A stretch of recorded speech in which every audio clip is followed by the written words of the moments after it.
Un con est un con que selon la manière dont tu le regardes.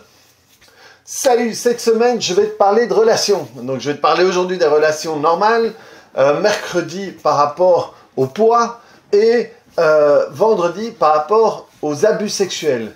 Tu sais, dans les relations que tu vas nouer aux gens, cette relation va être quantifiable au niveau de la qualité que par rapport à la perception que tu vas avoir là-dessus, que par rapport à la manière dont tu vas les regarder. C'est pour ça que, en réalité, les circonstances et les gens vont en fait révéler les endroits où tu n'es pas libre. Qu'est-ce que je veux dire par là? Ça veut dire que quand tu vas rencontrer quelqu'un qui va t'activer quelque part, que tu vas trouver con, et au fait, ces personnes-là, elles connent. Les gens sont cons seulement par rapport à la manière dont tu les regardes. Parce qu'un con pour toi n'est peut-être pas spécialement un con pour moi, ou un type intelligent pour moi n'est peut-être pas spécialement intelligent pour toi. Et peut-être un type intelligent pour moi peut être un con pour toi, ou inversement. Regardez ce qu'on pense des personnes connues autour de nous, regardez ce qu'on pense... voilà, par exemple, moi, c'est un exemple que je donne souvent. Moi, là, pour toi, je représente quelqu'un. Je suis Zenrela, par exemple. Pour mes élèves, je suis Zenrela, mais un peu plus proche parce qu'ils me connaissent plus. Mais je reste Zenrela, mais un petit peu déjà Zenrela René, parce que il m'appelle René quand même. Ensuite, par rapport à ma femme, je suis absolument pas Zenrela. Je suis René, je suis Néné, je suis Cuerito, c'est les noms qu'elle me donne. Par rapport à ma mère, je suis absolument pas Zenrela non plus. Et je suis pas, on n'est pas dans une relation amoureuse. Mais c'est son Néné, ou Renecito. Pour ma sœur, c'est encore différent. Pour mon voisin, c'est différent. Pour mon comptable, je suis différent. Donc, en réalité, moi, en tant que tel, je n'existe que moi et dans ma vie. Mais dans l'extérieur, je n'existe pas. Je n'existe que par rapport à la manière dont on me regarde. Je suis quelqu'un pour ma femme, je suis pour mon fils, pardon, je suis papa, je suis pas René, je suis pas Zenrela, je suis pas son amoureux, je suis pas son fils, je suis son papa. Et donc, en réalité, à part moi, mais dans l'extérieur, je n'existe que par rapport à la manière dont on me regarde. Donc, le con, il va être con que par rapport à la manière dont on le regarde. Si moi je veux le voir comme un con, il va exister en tant que con. Mais si moi je veux le voir en tant qu'intelligent, il sera intelligent. Et il y a plein de cons qui ont des amoureux et des amoureuses. Donc, il y a quand même... Moi, je peux regarder quelqu'un comme un con, et tout d'un coup, l'autre le regarder comme quelqu'un de séduisant. Donc, acceptons ce biais que l'autre n'existe que par rapport à la manière dont on le regarde. Et ensuite... la personne qu'on va pas aimer, on va pas l'aimer, qui va nous énerver, qui va nous mettre en colère. En réalité, elle va nous mettre en colère, non pas parce qu'elle est quelqu'un de particulier, mais juste parce que ce qu'elle est va déclencher quelque chose à l'intérieur de moi, qui est déjà à l'intérieur de moi. C'est pas elle qui met quelque chose à l'intérieur de moi. Elle va faire une action qui va réveiller quelque chose à l'intérieur de moi. Et ça, que je le veuille ou pas, ça va me faire réagir. Ça va me mettre en colère. Ça va peut-être me rendre triste. Ça va peut-être me scandaliser. Ou comment est-ce qu'il dit en anglais? M'offenser, voilà. Et en réalité, ce n'est pas l'autre qui m'offense. C'est que l'autre réveille quelque chose à l'intérieur de moi. Et donc, quand ça réveille à l'intérieur de moi, quand il fait un truc et je me mets en colère, son action décide de ce que je ressens. Et donc, à ce moment-là, je suis sa marionnette. Je suis sa chose. Parce que lui, en faisant un truc, il fait que moi, je réagisse sans que je puisse faire autrement. Et donc, à ce moment-là, je ne suis pas libre. Je suis son esclave par rapport à cette réaction. Et donc, le fait de comprendre où et comment je suis déclenché, ça va me permettre de me rendre compte où est-ce que je ne suis pas libre. Parce que dès que je peux me libérer de la raison pour laquelle je suis déclenché, cette personne n'a plus de pouvoir sur moi, n'a plus la force de me mettre dans un état X ou Y. Donc je récupère ma liberté, parce que je ne suis plus contrôlé, je ne suis plus sa marionnette.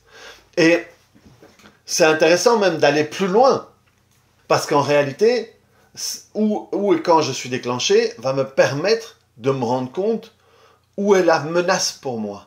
Parce que derrière ça, il y a une peur. Il y a une peur, quand quelqu'un va me déclencher, ça va être la peur d'être pris pour un con, la peur de me laisser marcher dessus, la peur de me faire arnaquer, la peur de ne pas être pris au sérieux, la peur de ne pas être quelqu'un en qui on peut avoir confiance, par exemple. Et ça, c'est la première étape. Mais si on va derrière la peur d'être pris pour un con, c'est quoi derrière l'être pris pour un con? Qu'est-ce que ça veut dire pour moi être pris pour un con? Être pris pour un con, ça veut dire que je ne suis pas assez bien. Et qu'on va s'en rendre compte parce que c'est peut-être quelque chose que je sens à l'intérieur de moi. Tu vois, ce qui est intéressant, c'est aller voir. C'est les poupées russes. Il y a la grosse poupée, en dessous il y a une autre poupée. Et ce qui est plus important, c'est arriver à la dernière poupée, celle qui ne peut plus s'ouvrir, et à ce moment-là, la travailler et la transformer. Et si je la travaille et je la transforme, ben forcément, toutes les autres poupées n'auront plus de sens. Et donc, c'est là qui est intéressant. À chaque fois, et par exemple, c'est un exercice que je fais faire à mes élèves, par exemple, c'est prenez 2 personnes qui vous énervent. Et moi, comme je leur donne un protocole pour travailler sur les relations, et utiliser ce protocole-là sur ces personnes-là.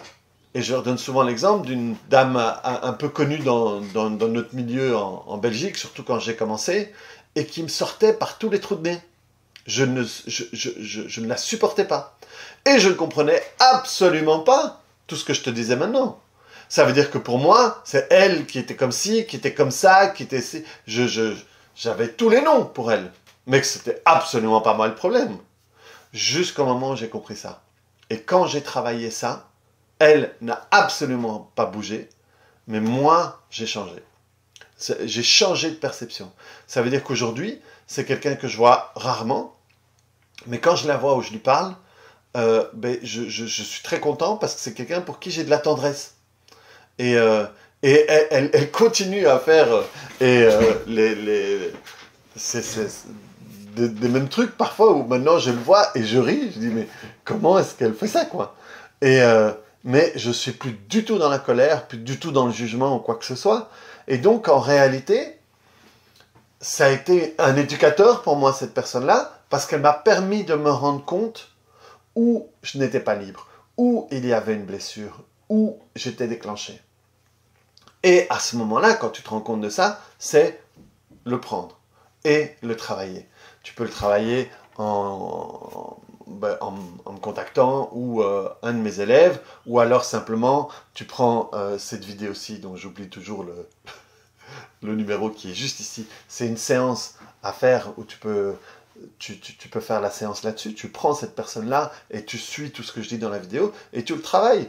Mais c'est important de faire ça même sur les hommes politiques, surtout, parce qu'à chaque fois que quelqu'un t'énerve, à chaque fois que quelqu'un t'active, pour faire de manière plus générale, ou te déclenche, eh bien cette personne a un pouvoir sur toi.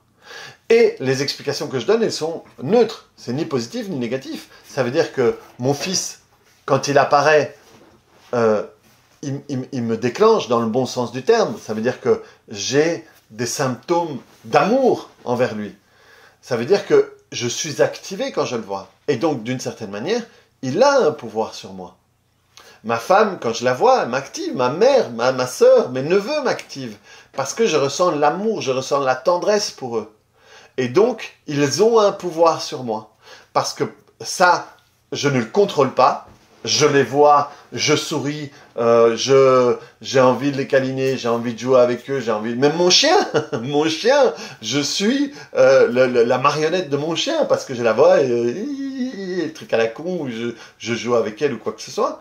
Et donc, ils ont un pouvoir sur moi parce que dès qu'ils apparaissent ou que je les ai dans les pensées ou que je parle d'eux, eh bien, mon état change. Sauf que là, c'est pas quelque chose que j'ai envie de travailler parce que c'est pas négatif. Mais parfois, ça peut être négatif. Quand on est amoureux de quelqu'un qui nous manipule, à alors qu'ils nous manipulent consciemment vers quelque chose de négatif, parce qu'on est toujours manipulé par tout le monde, là c'est important de le travailler. Mais donc, l'explication que je te donne, les explications que je te donne en général, elles sont neutres, ça veut dire qu'elles fonctionnent pour le négatif et pour le positif. Et donc, c'est important, alors, pour pas dire c'est important, mais ça peut être profitable pour toi que tu travailles. Par exemple, tu prends 3 personnes que tu détestes le plus. Eh bien, sache que les personnes que tu détestes le plus, tu y es attaché. Tu y es attaché parce que tu peux y revenir, tu peux y penser. Et quand tu y penses, ou quand tu les vois, ou quand on te parle d'elles, tu restes un quart d'heure là-dedans. Tu mets plein d'énergie, tu mets plein d'émotions. Et tu ne vas mettre autant d'énergie et autant d'émotions que dans les choses auxquelles tu es réellement attaché. Et donc, si tu es attaché et que c'est négatif pour toi, c'est ton travail à toi de te libérer de tout ça.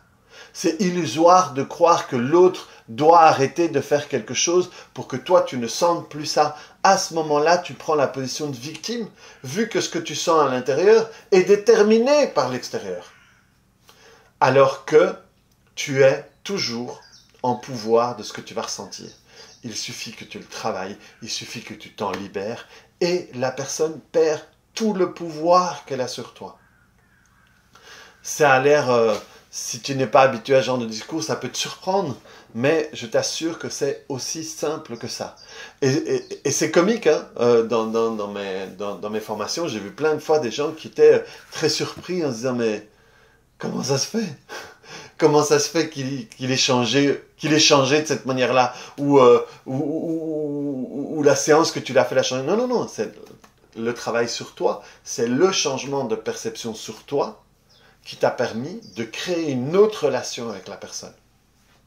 Donc, voilà, ça c'est un travail qui peut vraiment t'aider à changer ton quotidien, à changer ta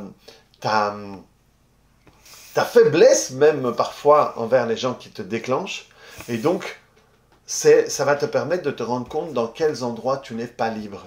Parce que dès que tu es déclenché par l'autre, dès que tu lui donnes ce pouvoir sur toi, tu n'es pas libre. Donc récupère ta liberté en travaillant sur tous les gens qui t'activent. Allez, on se voit mercredi où je vais décliner les relations sur la nourriture et vendredi sur les abus sexuels.